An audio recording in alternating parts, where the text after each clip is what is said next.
I'm Lisa, and I'm the mom half of this duo. And I'm Shada. I'm Lisa's daughter. And welcome to Two Peas in a Plot, our little corner of the internet where we talk all things books. We read across genres and love everything from underrated gems to longtime favorites. And just a quick heads up while we try to avoid spoilers, we do talk about what we liked or didn't. So there might be a few light spoilers along the way just to give you some context. So if you love stories and want to grow your TBR, hit that subscribe button and join the plot.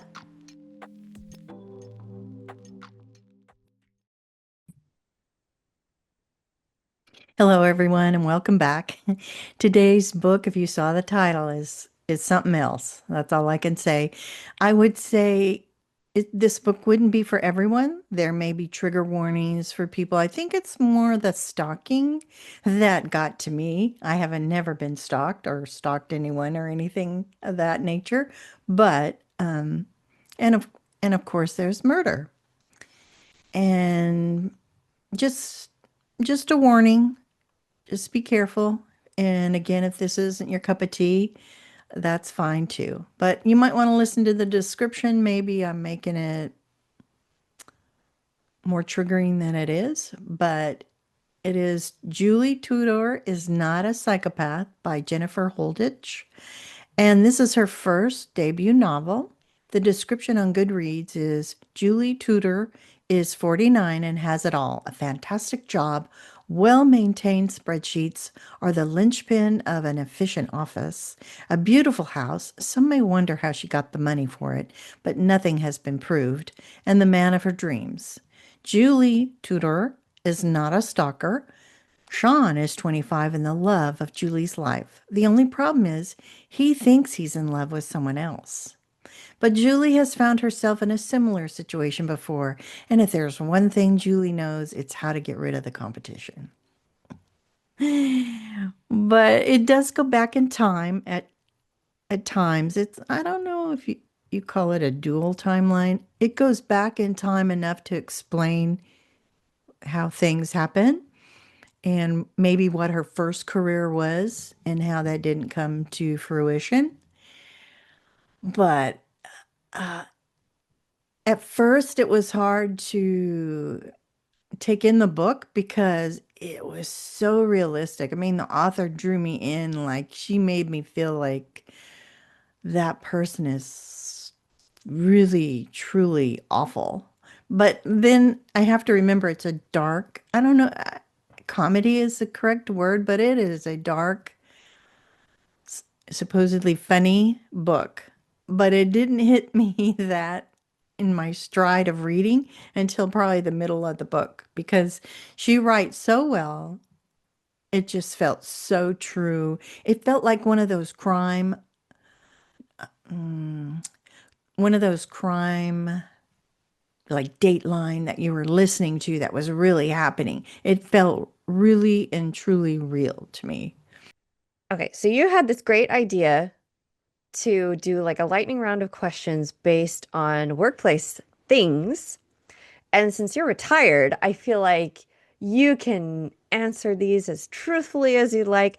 Um, it's hypothetical, but just your Yeah. first instinct in these situations. So, okay, so I'm going to give you two different things and you pick which one you prefer. Okay. So, um, coworker who's very intense, is that a deal breaker or is that entertaining? Was she entertaining? You'd rather work with someone who is overly serious or never serious enough? Overly serious? True or false? Every workplace has that one person everyone talks about. True. What helps more at work? Clear boundaries or a good sense of humor? I would say both, but clear boundaries. That's what I'm going to go Well, yeah, I feel like good sense of humor is with. very subjective. You need that for the boundary situation. Yes, exactly. If a coworker had a warning label, would it say approach with caution or proceed at your own risk? Approach with caution because you have to work with the person. Yes. Proceed at your own risk seems like an HR nightmare to me. Right. So I have another description of the book that may help describe the book. I mean, I may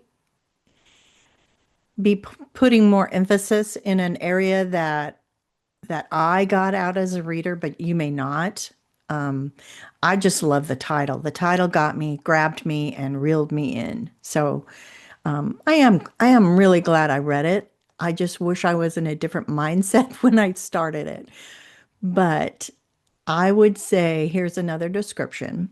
Julie Tudor, I have a hard time saying that last name.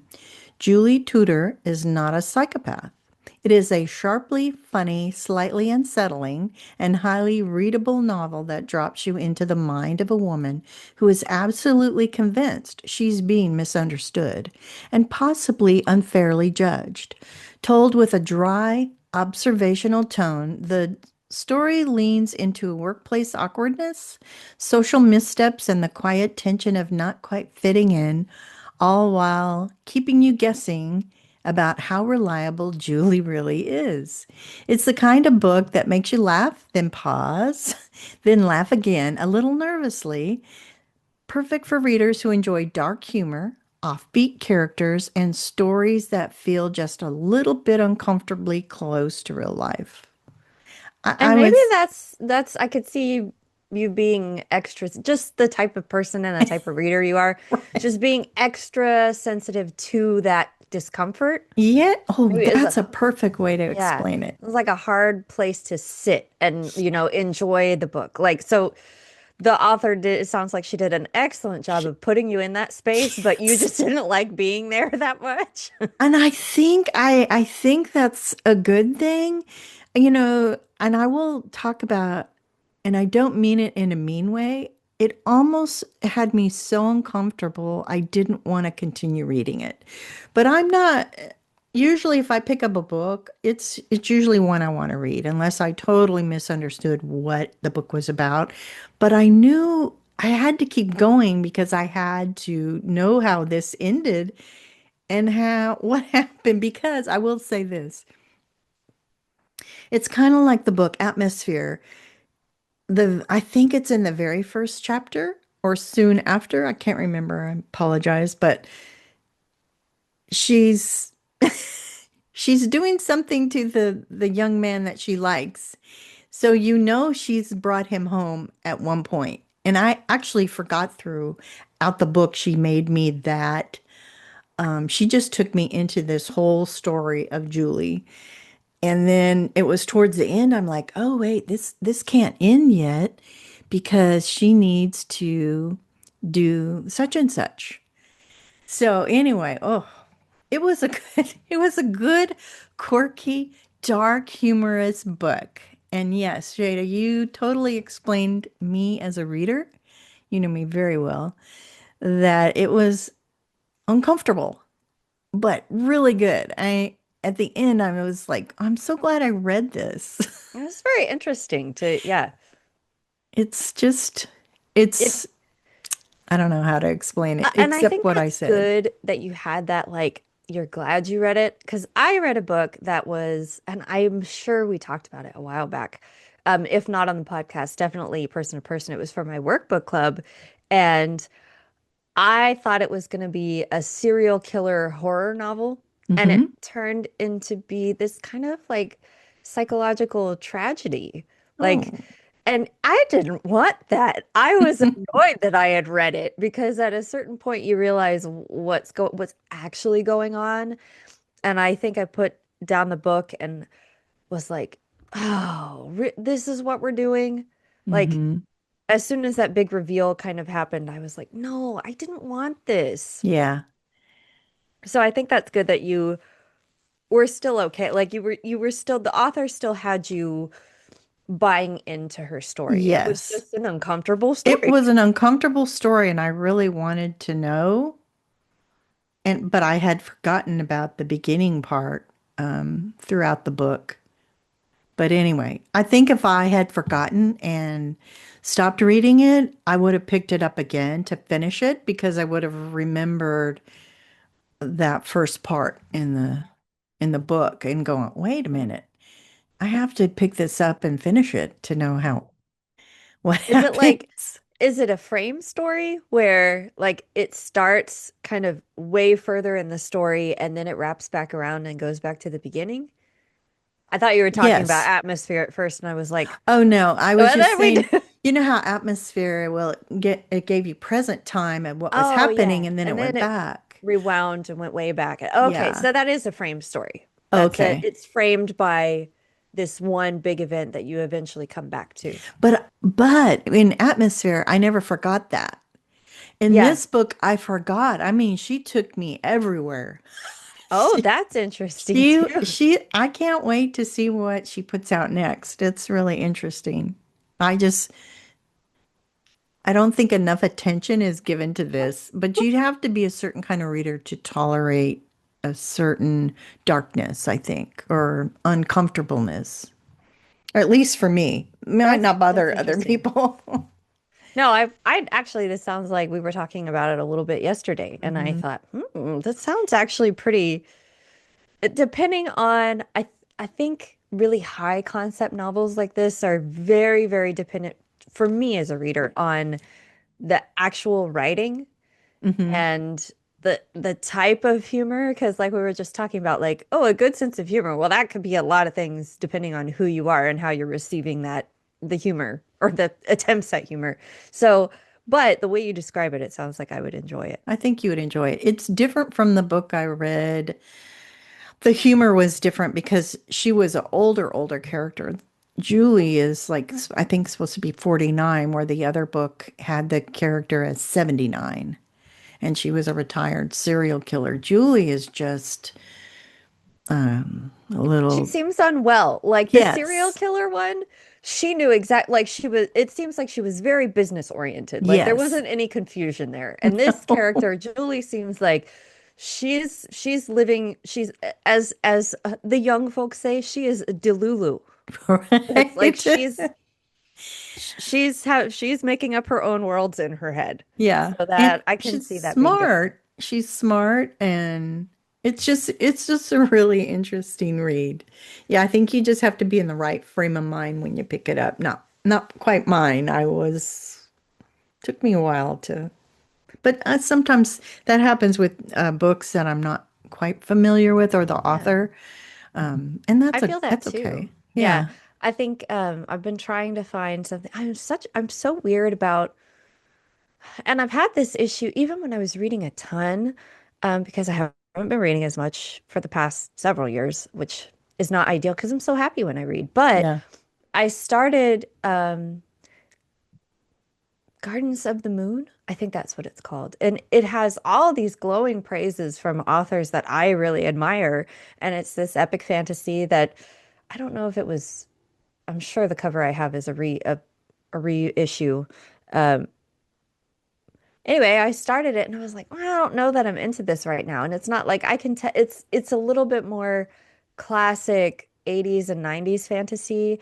And then I kind of pivoted and I picked up this book last night or the night before. I hmm was like, oh yeah, this is it. This is it. And I Uh, think it's just, but getting into the rhythm, I'm sure I yeah. want to read Gardens of the Moon. It sounds great.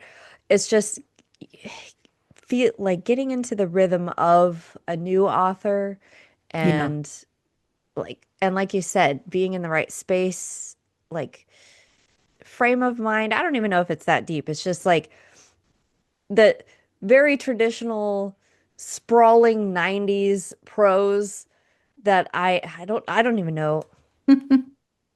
Okay, Gardens of the Moon was published in 1999, so I would assume it was written throughout the 90s. So hmm I do so I'm also glad that that kind of instinct, I was like, this feels very Robert Jordan in a way. And I think Oh, it's darker than Robert Jordan. And uh-huh. I love Robert Jordan. I grew up reading Robert Jordan, but I don't want that right now.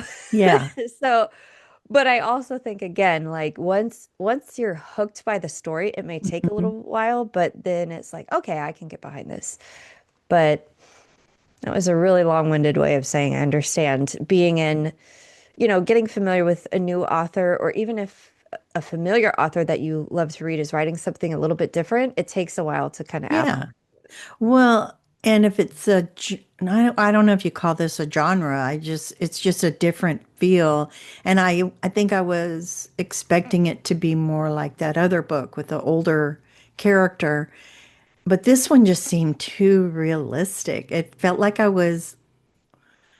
I don't know how to explain it, but the best I can explain it, because you know me well, it was like not listening to a podcast, but like a crime podcast that this really happened in real life. So it was making me uncomfortable And they're because I kind of felt, dramatizing the actual story. yeah, and I felt really bad for her. I felt it just felt really hard to listen to her. And just, I felt a little empathetic for her because she has no awareness of any social, do you call it, not social clues? What do you call that? I think I know You know what what I'm phrase talking. you're talking about, but it's like on the tip of my tongue. But that I think that makes Yeah, sense. She has trouble reading social cues, there you go. or she's misinterpreting them, Yes, or she's big decided like time. again going back to maybe she's a little delulu and like It's anyone else would, yes. and she's twisting it. Oh, okay. She's all of the above. I don't know if you have it's such a deep, twisty saga, but I see a lot of internet commentary on that woman who says that her therapist groomed her, or not therapist. I'm Mm. sorry, not therapist, Hmm. psychiatrist. Yes. Um, and she's telling all of these stories, and it's like, he can't protect himself because of HIPAA, and she accidentally doxed him. I don't know if she accidentally doxed him, but she gave enough information to where people could find him. Oh. And, but all of the stories that she's telling of what he did, he's being extra professional. He's working within the bounds of his, but she twists it to say, like, well, he definitely wants me. Like, that's her essential. So there is a real life example of someone who is very, Yeah. and I am sure she believes the story that she's telling, but Hmm. everyone else can see I don't think this is what's happening. I Right. think you are twisting this in your brain. So even if you have all those social cues, there's a level of like cluelessness, but there's also a level of I'm going to dig so deep into this and I can twist it to mean Hmm. whatever I want it to mean. So I Right. could it would be very interesting to see how that plays out in a book too. But yeah, that's You hit it on the nose there. And she does have a friend in the book that tries to say, hey, like, give it up. Either tell him how you feel or give it up. And he's a really good friend to her. Just, I can't say enough about it, but I am so, so glad I finished it and read it. And I really did enjoy it after the fact. Not after the fact, but I got into the swing of things and then thinking about the beginning, the author just pulled me in too well. Just too well. that's perfect. That's a good old-fashioned hook. Right. Oh my goodness.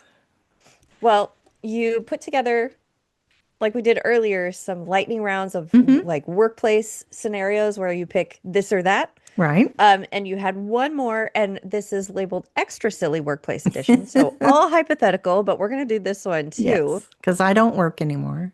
And this it doesn't pertain to my old job either. Yeah, it's just in general. Just I'm what? thinking I'm Julie, and or not Julie, that I'm in their office. Oh, okay. And she That's might be the interesting. person. Yeah, that's a really good lens to look through. Okay, so this or that, Hmm. a coworker who talks way too much or one who never talks at all. Way too much. Office nickname, the overthinker or the wild card? Overthinker. Which is more alarming, a coworker who whispers all the time or one who overshares loudly? Ooh, whispers. Yeah. I What? don't know why, but I think it's funny.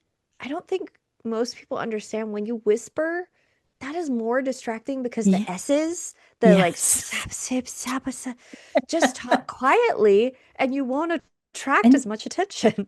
well, and you want to listen. It's captivating in a way. It's like, why are you whispering? There must be something Yeah. going on that I need to know. Yeah. Or you don't want anyone to know, which makes it even more mysterious and attractive to know. Hmm. Okay, we got two more. Okay. If your workplace were a TV show, would this is a good one. Would it be a sitcom or a reality show? Wow. I can't say that really fast. I think I would hope it would be like a sitcom. Well, you know me, I love one of my favorite shows is The Office, which is Yes. a sitcom without the laugh track, very Yeah. uncomfortable. Uh, oh, this one's hard, I think. Finish this. This isn't this or that. This is an Hmm. open-ended thing. Okay. Finish this sentence. This coworker is not a psychopath, but She's crazy. She or he. She slash he, because it can pertain to anyone. yeah, Crazy. That's the only thing I can think of. that's Because yeah, I'm still thinking of Julie yeah.